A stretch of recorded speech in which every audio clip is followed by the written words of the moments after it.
Aujourd'hui, je voudrais aborder, l'aromathérapie émotionnelle, ses avantages et ses inconvénients.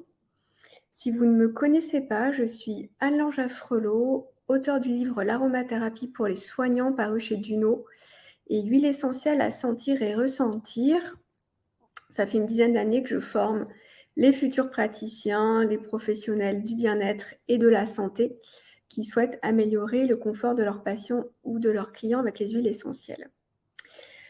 Alors, dans de précédentes vidéos, j'ai abordé, un peu toutes les différentes aromathérapies, que ça soit l'aromathérapie médicale, l'aromathérapie clinique et leur aspect scientifique sur les huiles essentielles ou l'aromathérapie énergétique et l'aspect subtil des huiles essentielles, donc soit appliquées sur des points d'acupression ou des zones réflexes ou des centres énergétiques. Aujourd'hui, je voulais vous parler plutôt vraiment de l'aspect émotionnel de l'aromathérapie qui fait vraiment le pont entre les odeurs du flacon de l'huile essentielle et toutes les informations véhiculées en olfaction et le domaine de la parfumerie. Ça fait vraiment un pont. Donc si vous êtes passionné par les parfums, les fragrances et le mécanisme d'action sur le cerveau et les émotions, l'aromathérapie émotionnelle va vraiment vous passionner et elle est adaptée à plusieurs pratiques de soins dont je vais vous parler. Donc, vous l'avez compris, l'aromathérapie émotionnelle, elle concerne principalement la voie olfactive. On pourra l'utiliser pour des relaxations olfactives ou de la création de parfums et tout ce qui va être en lien avec un travail en fait sur les émotions. Les fragrances respirées, en fait, quand on va les respirer, elles vont agir sur le corps, plus précisément sur la respiration, sur le système nerveux central et sur tous les souvenirs. Et on va pouvoir vraiment travailler aussi sur des inductions émotionnelles qui sont provoquées par certaines fragrances. Donc le mécanisme d'action de l'aromathérapie émotionnelle, elle est vraiment basée sur la physiologie du corps humain.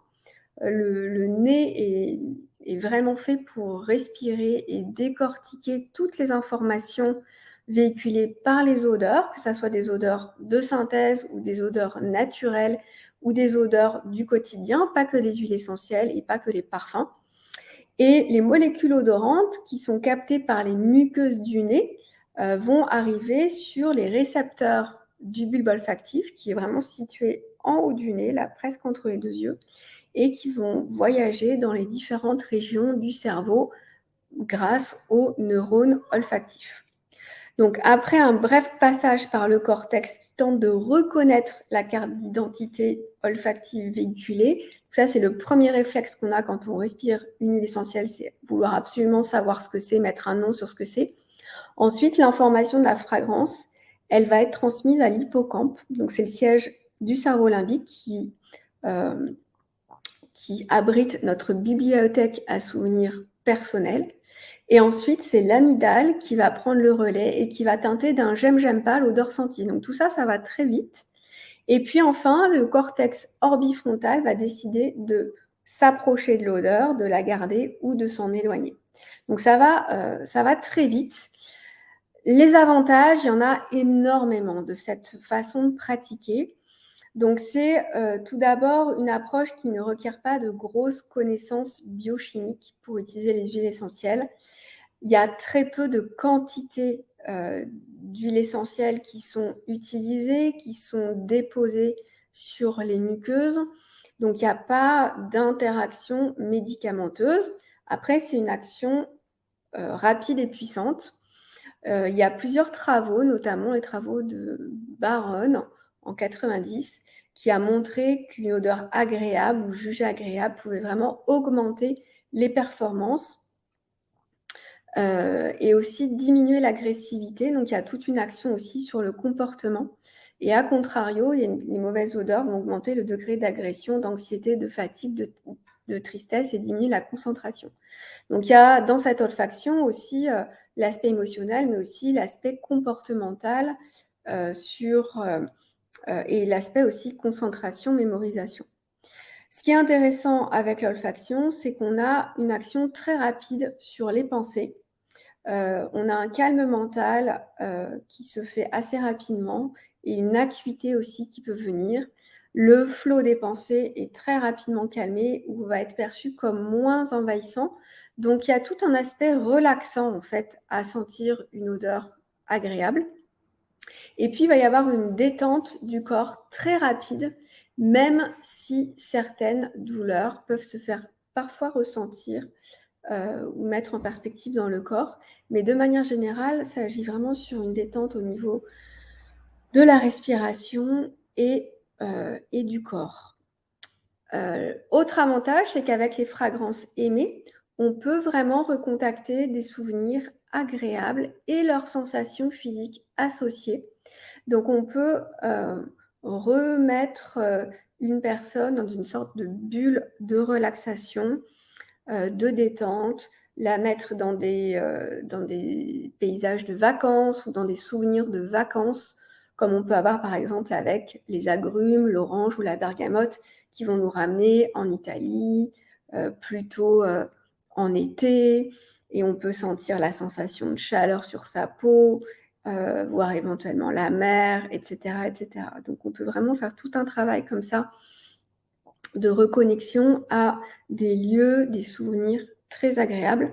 On peut aussi faire des associations avec un objectif personnel défini ou réguler une humeur passagère, une baisse de motivation, une baisse de concentration. L'action est très rapide. En fait, on a une voie très directe sur le cerveau. On a quelques neurones entre le bulbe olfactif et le cerveau. Donc, ça va très, très vite en termes d'action.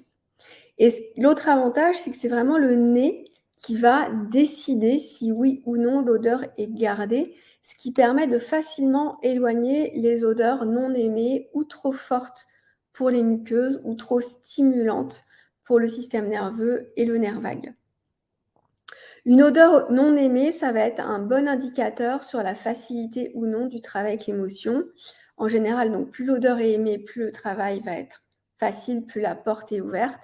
Plus l'odeur est rejetée, plus cela montre un souvenir perturbant, enfoui, un traumatisme qu'on va choisir de travailler ou pas.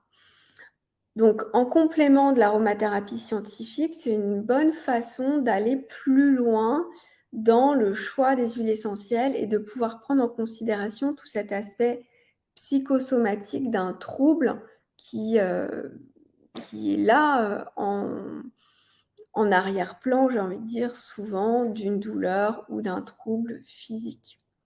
Et puis, en complément d'un travail en psychologie, en psychanalyse, les huiles essentielles, par cette voie-là, par l'aromathérapie émotionnelle, vont permettre vraiment d'aller contacter rapidement des souvenirs, des émotions associées, sans passer par une analyse mentale de la situation et très décortiquée.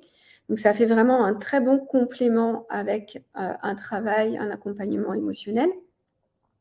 Et puis en complément de la sophrologie ou de l'hypnose, ça va être une façon de créer des ouvertures et d'atteindre plus vite les objectifs qu'on s'est fixés, qu'on peut bien sûr atteindre avec la sophrologie, mais les huiles essentielles, là, vont accélérer le travail qui est fait.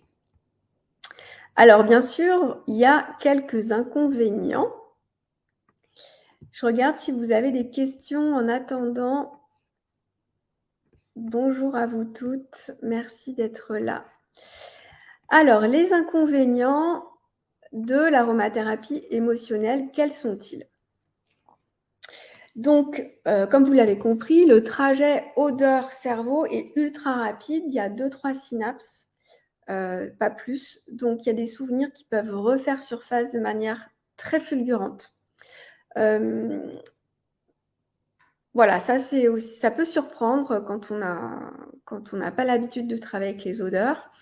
Et du coup, on peut se laisser aussi surprendre par un souvenir aussi bien agréable que désagréable ou très touchant qui va refaire surface de manière imprévue. Donc, il n'y a pas de... C'est pas grave, c'est juste que ça peut être parfois un peu déstabilisant. Donc, sans une bonne formation dans l'accompagnement ou la gestion des traumas ou une bonne formation solide en travail olfacto, ça peut être difficile de gérer tout ce qui remonte. Et puis l'autre inconvénient, c'est qu'il est parfois facile de s'arrêter à cet aspect plaisir des odeurs, cet aspect émotionnel et de ne pas pousser plus loin la connaissance des huiles essentielles, de ce qu'on respire, de la matière en elle-même, donc de leur aspect scientifique et notamment des contre-indications, des précautions d'utilisation des huiles essentielles contenues dans vos petits flacons en application cutanée. Mais aussi sur des actions olfactives. Il y a des molécules comme les cétones monoterpéniques, tout ce qui est camphré, qu'on va éviter de respirer trop longtemps. Donc, voilà, c'est dommage de s'arrêter juste à l'aspect émotionnel. C'est une porte hyper intéressante, bien sûr, de travail. Mais c'est aussi intéressant d'aller plus loin dans l'aromathérapie scientifique. Et ce qui est pour moi hyper intéressant, c'est d'allier les deux pour pouvoir vraiment jouer sur les deux facettes, à la fois l'aspect technique, scientifique, soin, conseil des huiles essentielles où on peut travailler sur les troubles physiques, et l'aspect émotionnel où on va pouvoir aller un cran plus loin pour travailler de manière globale et holistique. Donc, si vous souhaitez en savoir plus sur les façons d'utiliser les huiles essentielles en olfaction ou sur les symptômes physiques, je vous propose et je vous invite à consulter les programmes de formation praticien aroma et praticien olfacto reliance. Je vous mettrai les liens